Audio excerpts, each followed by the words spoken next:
დღემშვიდობის ჩემო მეგობრებო, მართალია მე ვიდეოს გადაღებას წერა მირჩენია პოსტების სახით, მაგრამ ვცდილობ დავამოღამო და გადავიღო ვიდეოებიც ჩემი პოსტების მიხედვით და ვიმარტივებ ცოტას და ამიტომ წაგეკითხავთ. ვისაც უფრო მეტად გვაინტერესებს და უფრო მარტივია ვიდეოს ყურება და მოსმენა ვიდრე წაკითხვა. ცილის მიღების ინსტრუქცია წონის კლების დროს, ანუ რატომ არის აუცილებელი წონის კლების დრო და საჭირო რატომ აუცილებელი და საჭირო წონის კლების დროს ცილა. ცილის მიღება არის ერთ-ერთი ყველაზე მნიშვნელოვანი საკითხი, რომელსაც ყურადღება უნდა მიაქციოთ ჯანსაღი წონის კლებისას. ეს მაკროელემენტი დიდ როლს თამაშობს სხეულში და განსაკუთრებით მნიშვნელოვანია მაშინ, როდესაც ხელმისაწვდომი ენერგია შეზღუდულია. იგულისხმება შეზღუდული ნახშირების მიღება, ანუ ეს ნახშირებს აღარ ვიღებთ კალორიების გამო. როდესაც საქმე ეხება წონის კლებას, საწყის ეტაპზე მთავარ როლს თამაშობს კალორიების დეფიციტი. დიეტის ფაზების წინსვლისას კი თქვენ ნელ-ნელა შეატყობთ ცხიმის დაკარგვას. წონის კლების მაჩვენებლები ერთმანეთისგან განსხვავდება და იგი დამოკიდებულია რამდენიმე ფაქტორზე. პირველიც არის საწყისი წერტილი, მიმდინარე წონა, ანუ ამით იწყება. მეორე საკვების მიღება, კალორიული დეფიციტი, წონის კლების ფაზის ხანგრძლივობა და ყუთოვანი მასის ამჟამინდელი პროცენტული მაჩვენებელი. ერთი რამ ფაქტია, ყველა ადამიანს შეუძლია წონის კლება, თუ შეძლებს მნიშვნელოვან დეტალებზე სათანადო ფოკუსირებას. პირველ რიგში უნდა გვესმოდეს, რომ ცხიმის დაკლება დიდად განსხვავდება უბრალო წონის კლებისგან და საჭიროებს სტრატეგიას, რადგან ყველა ადამიანი ცხიმს სხვადასხვა სიჩქარით კარგავს.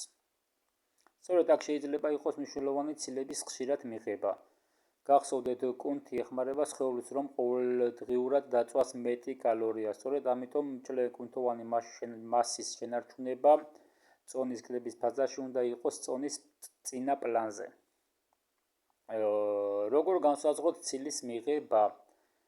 ცხიმისთვის დროს თქვენ უნდა გაზარდოთ საკვებ რაციონში ცილა. როდესაც კალორიებს იღებთ შეზღუდულად ცილის გაზრდის მაქსიმალურად ინარჩუნეთ მჭლე კუნთოვან მასას ცილის გაზრდით. ეს სრულდება გამოიწვევს სხვა მაკროელემენტების ნახშირწყლებისა და ცხიმების მანიპულირებას. მას შემდეგ რაც გადაწყვეტთ წონის დაკლების ფაზის დაწყებას, მნიშვნელოვანია დაადგინოთ ცილების მიღება. საწყის ეტაპზე რეკომენდებულია 1 გრამი ცილის მოხმარება სხეულის თითო კილოგრამზე. ეს რაოდენობა უზრუნველყოფს კუნთოვანი მასის მაქსიმალურ შენარჩუნებას. წონის კლებისას საკვებ რაციონში ცილის ზრდა მარტივი საშუალებაა სხეულში ცხიმის შესამცირებლად. ამ მეთოდით მარტივად შეგვიძლია შევამოწმოთ ცხიმის დონე და სასურველია ეს გავაკეთოთ ყოველ 2-3 კვირაში ერთხელ. ცილის გაზრდის 3 გზა. იმ შემთხვევაში, თუ ცილის მიღების გაზრდის პროცესში ხართ, ქვემოთ განხილული რჩევები გამოგადგებათ. ცილის გადანაწილებული მიღება მეტი ცილის მოხმარებისას აუცილებელია. მისი სწორი გადანაწილება. ეს ნიშნავს, რომ ყოველ საკვებს ექნება გარკვეული დონის ცილის შემცველობა, რაც უფრო მეტად დაგვეხმარება ყოველდღიური მიზნების მიღწევაში. გამოიყენეთ პროტეინი. საკვებ დანამატის სახით მიღებული პროტეინი ძალიან კარგი საშუალებაა ცილის ზრდისთვის. ასევე არსებობს მზა პროტეინ შეიკები, რომელიც ამავდროულად დაბალკალორიულია. და ჩემთვის და ჩემი აზრით, საყოველთაოდ ყველაზე პროტეინი და საკვებ დანამატი არის ჩემი კომპანიის. სურათის სახით წარგიდგენთ. მოიხმარეთ მეტი ცილა ვარჯიშის დღეებში. განსაკუთრებით აუცილებელია ცილების მიღება ვარჯიშის დღეებში. ეს ხელს უწყობს დაჩქარებულ აღდგენას და სხეულში ცხიმისა და ცილის თანაფარდობას. წონის კლების ფაზაზე მუშაობისას მნიშვნელოვანია მოახდინოთ ცილის მიღების ზრდა, რადგან სხეულში არსებული ცხიმი მცირდება. ეს კი უფრო დაგვეხმარება წონის კონტროლში, მის შენარჩუნებასა და დაკლებაში. სწორი კვებისა და წონის კორექციის კონსულტანტი, პროფესორი კონსულტანტი ჯაბა თქვენ სამსახურში.